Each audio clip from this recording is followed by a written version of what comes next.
இந்த சினிமா என்கிற மாபெரும் கலை ஆயுதத்தின் வாயிலாக சாதி, மதம், இனம், பாலினம், மொழி கடந்து அனைவரோடும் இணைந்து ஒவ்வொரு மனிதருக்காக ஒலிக்கிற உரிமை குரல்.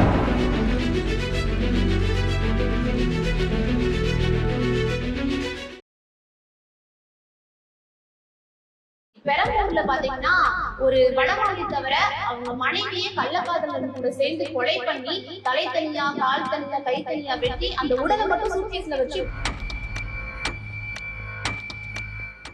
நீங்க ஃபர்ஸ்ட் என்ன பண்றாங்க, அந்த இடத்துல சிசிடிவி இல்ல, அந்த இடத்துல சிசிடிவி இல்ல. அந்த பாடி, இந்த முண்டை இருந்தது இல்லையா, அது வந்து ஒரு உள்ளாடை வந்து அந்த உள்ளாடை என்ன அப்படின்னு சொல்லிட்டு விசாரிக்கிறாங்க.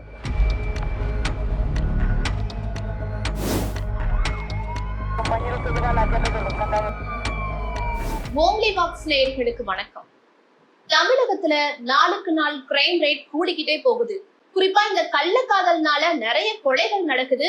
அது குறித்து கலந்துரையாட இன்னைக்கு நம்ம கூட ஓய்வு பெற்ற டிஎஸ்பி ராதாராம் அவர்கள் இணைந்திருக்காங்க. வணக்கம் சார், எப்படி இருக்கீங்க? ஓகே சார், இப்ப தமிழகத்துல பார்த்தோம்னா நிறைய கள்ளக்காதல்னால கொலைகள் வந்து நாளுக்கு நாள் அரங்கேறிக்கிட்டே இருக்கு. போன வாரம் திருச்சியில பாத்தீங்கன்னா கணவனே அவங்க மனைவி வந்து முகத்துல கத்தியை வச்சு கீறிட்டு நானும் சாக போறேன் அப்படின்னு சொல்லிட்டு வீடியோ எல்லாம் பதிவிட்டு இருந்தாங்க. இப்போ கடந்த சில நாட்களுக்கு முன்னாடி சென்னை பெரம்பூர்ல பாத்தீங்கன்னா ஒரு வடமாளி தவிர அவங்க மனைவியே கள்ளக்காதலன் கூட சேர்ந்து கொலை பண்ணி தலை தனியா, கால் தனியா, கை தனியா வெட்டி அந்த உடலை மட்டும் சூட்கேஸ்ல வச்சு பூட்டி அங்க வச்சுட்டு போயிருந்திருக்காங்க. இந்த மாதிரி சம்பவங்கள்லாம் எங்களுக்கு ரொம்ப அச்சுறுத்தலா இருக்கு. இது ஏன் நடந்துச்சு, இதுக்கு என்ன காரணம், இந்த கொலையோட பின்னணி குறித்து எங்களுக்கு கொஞ்சம் தெளிவா சொல்லுங்க சார். முதல்ல அந்த பெரம்பூர் சம்பவம் இருக்கு இல்லையா, அதை பத்தி டீட்டெயிலா பேசுவோம். அதுக்கப்புறமா இது எதனால எப்படி நடக்குங்கிறது. அதாவது இந்த மாசம், அதாவது ஜூன் மாசம் 5ஆம் தேதி காலையில சுமார் ஒரு 8 மணி இருக்கும். பெரம்பூர் ரயில்வே ஸ்டேஷன்ல ஒரு 4 பிளாட்ஃபார்ம் இருக்கு. அதுல அந்த 4வது பிளாட்ஃபார்ம்ல ஒரு ப்ளூ கலர் சூட்கேஸ் அனாதையா கிடக்குது. பப்ளிக் அதை வந்து பார்த்துட்டு யாரோ விட்டுட்டு போயிட்டாங்கன்னு நினைக்கிறாங்க. ஒரு ரொம்ப நேரமாக இருக்குன்னொன்னே ஒரு 2 பேர் போய் பக்கத்தில் பார்க்குறாங்க. பார்த்துட்டு சந்தேகப்பட்டு அங்கே இருக்கிற ரயில்வே போலீஸ் ஸ்டேஷன் அங்கேயே இருக்குது, பெரம்பூர்லேயே இருக்குது. அந்த ரயில்வே போலீஸ் ஸ்டேஷனுக்கு இன்ஃபார்ம் பண்ணுறாங்க. இன்ஃபார்ம் பண்ணோம், அந்த ரயில்வே போலீஸ் அங்கேருந்து வராங்க. ஆர்பிஎஃப், ரயில்வே ப்ரொடெக்ஷன் ஃபோர்ஸ், அவங்களும் வராங்க. ஏதோ திருடப்பட்ட பொருளாக இருக்கலாமா அப்படிங்கிறதுக்காக வந்து 2 பேரும் சேர்ந்து அந்த பாக்ஸை ஓப்பன் பண்ணி பார்த்தா அந்த ப்ளூ கலர் சூட்கேஸ் உள்ள ஒரு மஞ்சள் மற்றும் சிவப்பு கலர்ல ஒரு பிளாஸ்டிக் பை. அந்த பிளாஸ்டிக் பைக்குள்ள ஒரு கோணில ஒரு ஆணின் உடல், கழுத்து, கை, கால்கள் இல்லாத முண்டம் மட்டும் அந்த இதில் சுட்டப்பட்டு அந்த பையில, அதாவது சாக்கு பையில, கோணி பையில வச்சு அதை வந்து இந்த பிளாஸ்டிக் கவரை சுற்றி அதை சூட்கேஸ் உள்ள வச்சுட்டாங்க. அது பார்க்கையில, எடுத்து பார்க்கையில அதில் வந்து ஸ்மெல் வருது.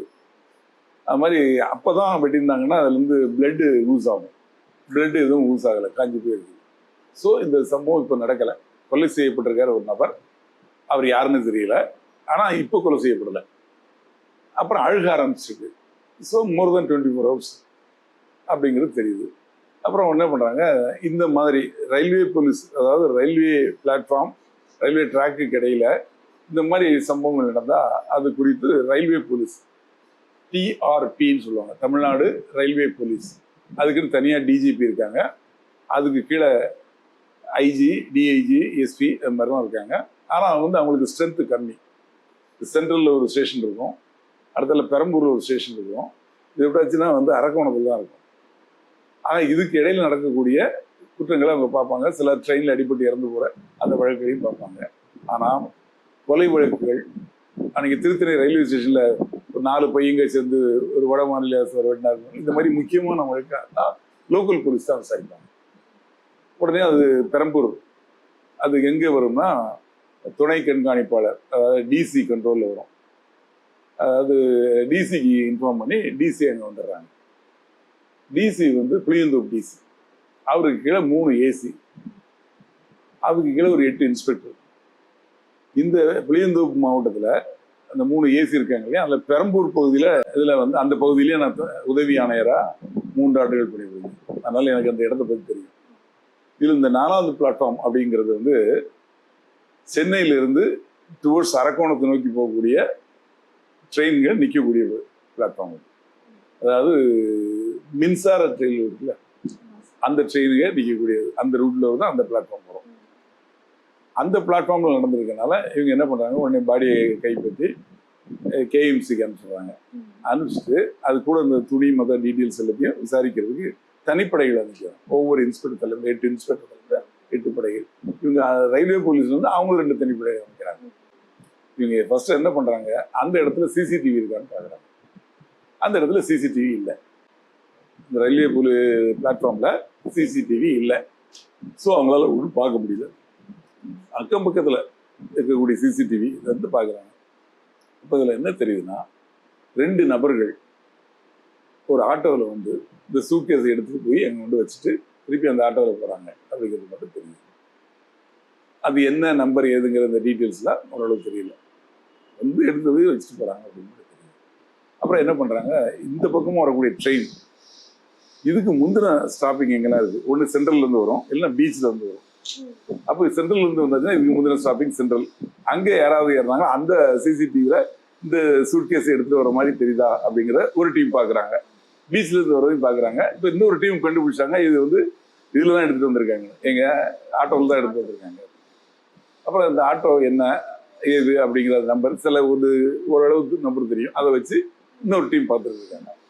இப்படி பார்த்துட்டு இருக்கையில இவங்களுக்கு வந்து அந்த சமயத்துல அந்த துணி அந்த பாடி இருந்தது இல்லையா, அதை வந்து ஒரு சாக்கு பையில வச்சிருந்து ஒரு பிளாஸ்டிக் கவர்ல சுத்திருந்தாங்கல்ல.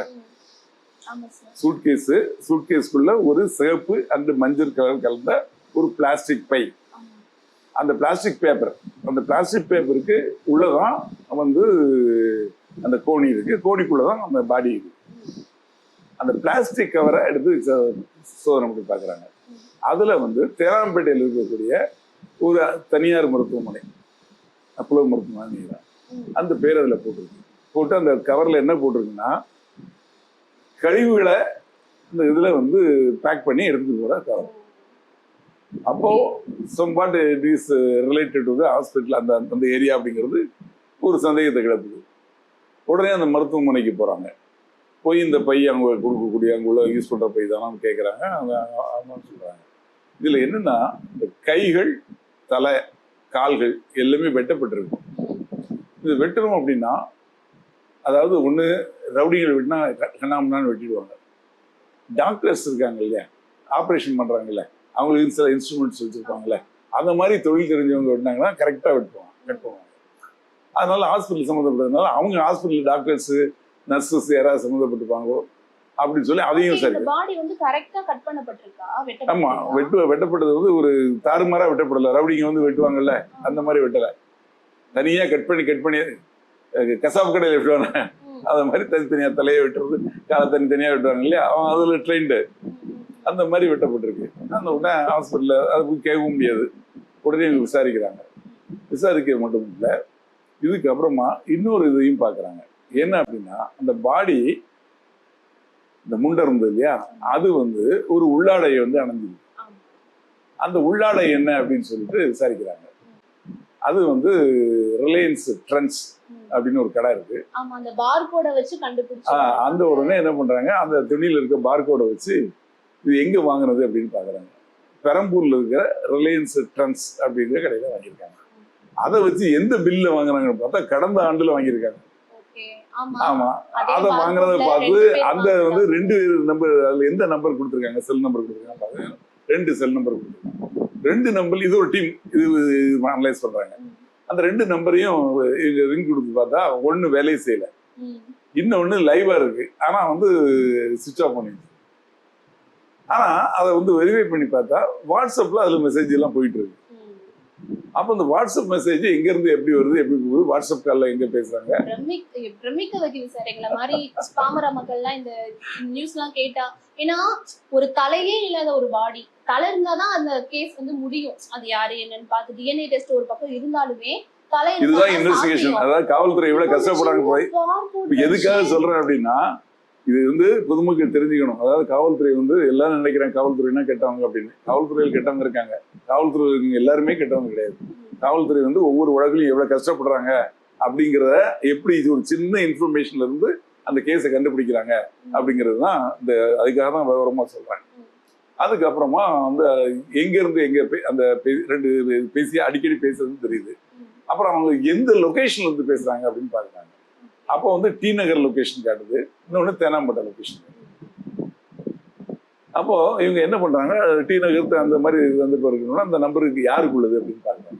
அந்த நம்பருக்குள்ள அட்ரஸை ஒரு டீம் எடுக்குது. இடையில ஹாஸ்பிட்டல் பக்கத்துல போய் விசாரிக்கிறாங்க. விசாரிச்சு இந்த மாதிரி பேக் வந்தது இல்லையா, இந்த பேக் எப்படி வந்தது, ஏது வந்தது அப்படின்னு சொல்லிட்டு அந்த ஹாஸ்பிட்டல் பக்கத்துல அங்க வேலை செய்யறவங்க பக்கத்துல அந்த ஆட்டோ ஸ்டாண்ட் இருக்குங்களா, அங்க எல்லாரையும் விசாரிக்கிறாங்க. விசாரிச்சு தெரியல இவங்க இந்த டீம் வந்து அந்த ரெண்டு நம்பர் எடுத்தாங்க இல்லையா, அதுல வந்து ஒரு நம்பர் வந்து சுவிட்ச் ஆஃப் பண்ணிருக்குல்ல, அது யார் பேர் அட்ரஸ் எடுத்தாங்க. அது ரோஹிமா அப்படிங்கிறது. அந்த ரோஹிமாங்கிறவங்க யாருன்னு யாருக்கும் தெரியாது. அவங்க வாட்ஸ்அப்ல ப்ரொஃபைல் பிக்சர் வச்சிருக்காங்க.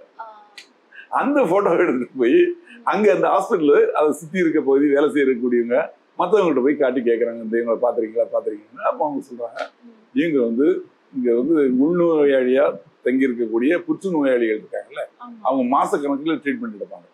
கீமோதெரபி அப்படின்னு சொல்லி அவங்களுக்கு தெரபி வந்து தொடர்ந்து வந்து அவங்களுக்கு அந்த ட்ரீட்மெண்ட் கொடுத்துட்டே இருப்பாங்க. கரண்ட் வைக்கிறதுன்னு சொல்லுவாங்க. அந்த மாதிரி ட்ரீட்மெண்ட் தொடர்ந்து எடுக்கணும். எடுத்து சிலர் மேக்சிமம் குறைச்சிருவாங்க, சிலர் வந்து இறந்து போவதுக்கு வாய்ப்பு உண்டு. ஸோ மாத கணக்கில் அவங்க வந்து தங்குவாங்க. ஹாஸ்பிட்டல் பில்னா கிட்ட முடியாது வெளியூர்ல இருந்து வரவங்களுக்கு. அதுக்கு என்ன பண்ணுவாங்க, அந்த ஹீமோதெரபி வாரத்துக்கு ஒரு வாட்டி 2 வாட்டி கொடுக்கணும்பாங்க.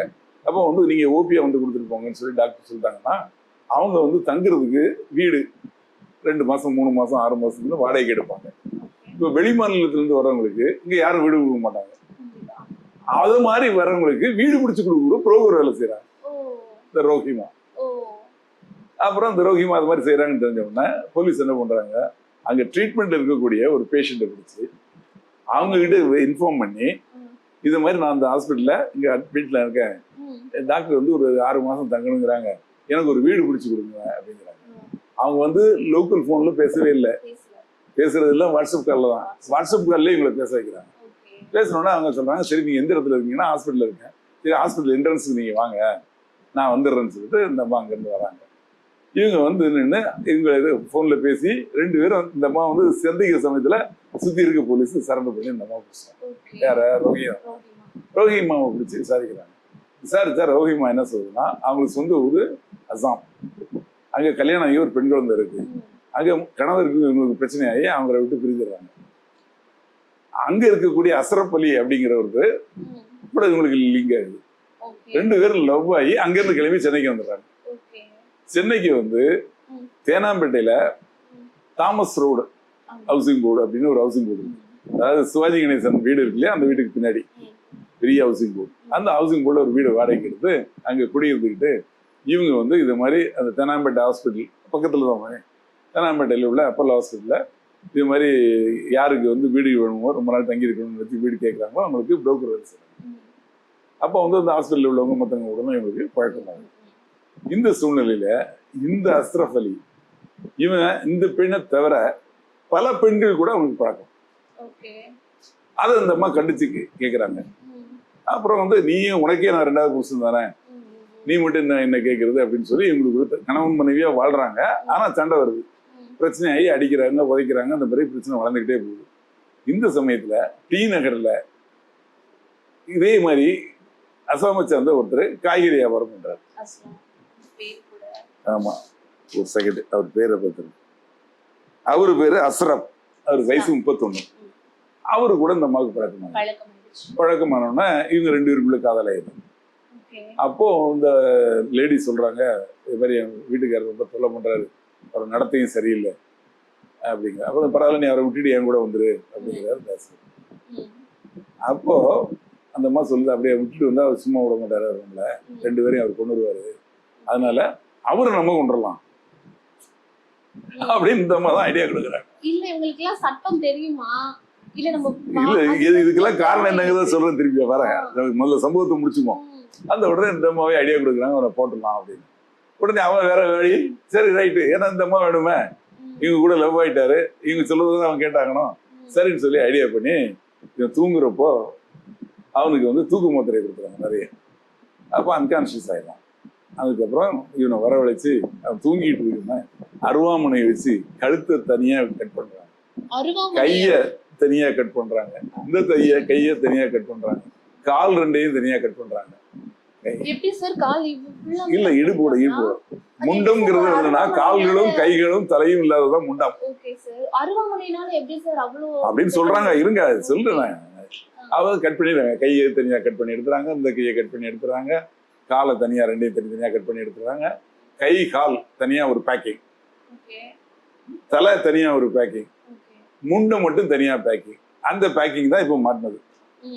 அதை வந்து ஒரு கோணியில போட்டு அதுக்கு மேல பை, பிளாஸ்டிக் பை, அது வந்து கம்பெனி இங்க அந்த ஹாஸ்பிட்டலோட பேக், அதனாலதான் மாட்டினது. அவங்க அந்த ஹாஸ்பிட்டல் பேக்கை வச்சு பேக் பண்ணி இதை எடுத்துட்டு வந்து வைக்கிறாங்க. மூணையும் தனித்தனியே பிரிச்சு வச்சாச்சு.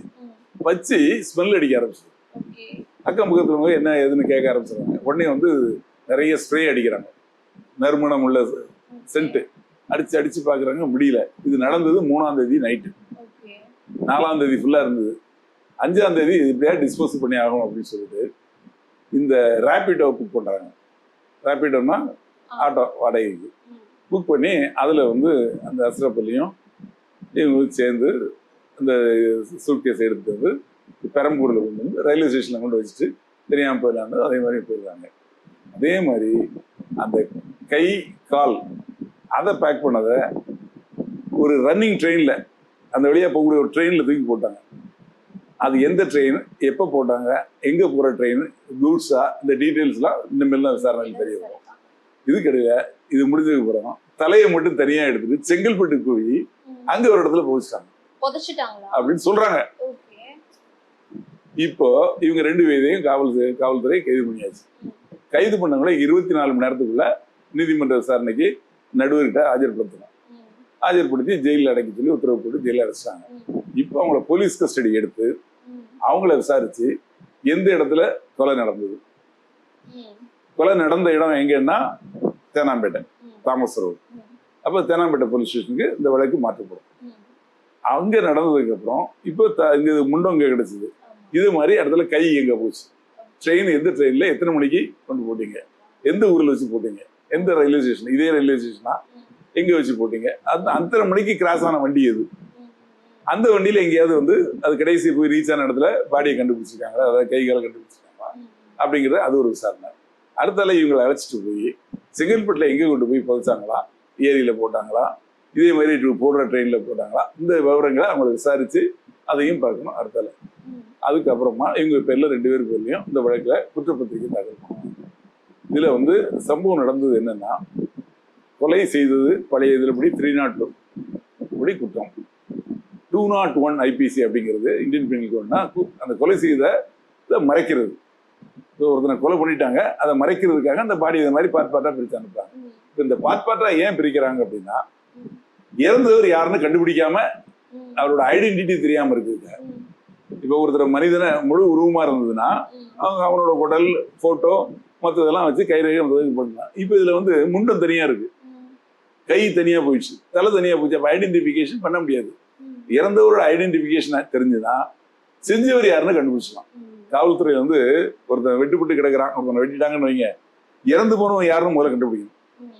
கண்டுபிடிச்சிட்டோம்னா அவனுக்கு எதிரி யாரு, கடைசி அவன் யாரு கூட பேசியிருக்கான், யாரு கூட பழகியிருக்கான், அவனுக்கு யார் விரோதி அப்படிங்கறது நம்ம அந்த குற்றவாளியை கண்டுபிடிச்சிடலாம். அதுல இறந்தவரை கண்டுபிடிக்கிறது முக்கியம். அதுக்கப்புறம் அதை வச்சு யாரும் குற்றவாளியை கண்டுபிடிக்கலாம். சரி சார், இந்த கேஸ் பத்தி பார்த்தோம்னா அந்த தலைன்றது தனியா இருக்கு. சோ நம்ம ஒரு தலை இல்லாம அந்த கேஸை வந்து நம்ம கரெக்டா யாரு அப்படின்னு நம்ம கண்டுபிடிக்கிறது ரொம்ப கஷ்டமான ஒரு விஷயம். எப்படி சார் அதை வந்து ஹேண்டில் பண்ணுவீங்க? இல்ல அப்படிலாம் இல்ல. அதாவது இப்ப இல்ல, இப்போ சமீபத்தில் நடந்த ஒரு வழக்கம் சொல்றேன். அதுக்கு முன்னாடி நடந்த வழக்கம் 2009 பூக்கடை பகுதியில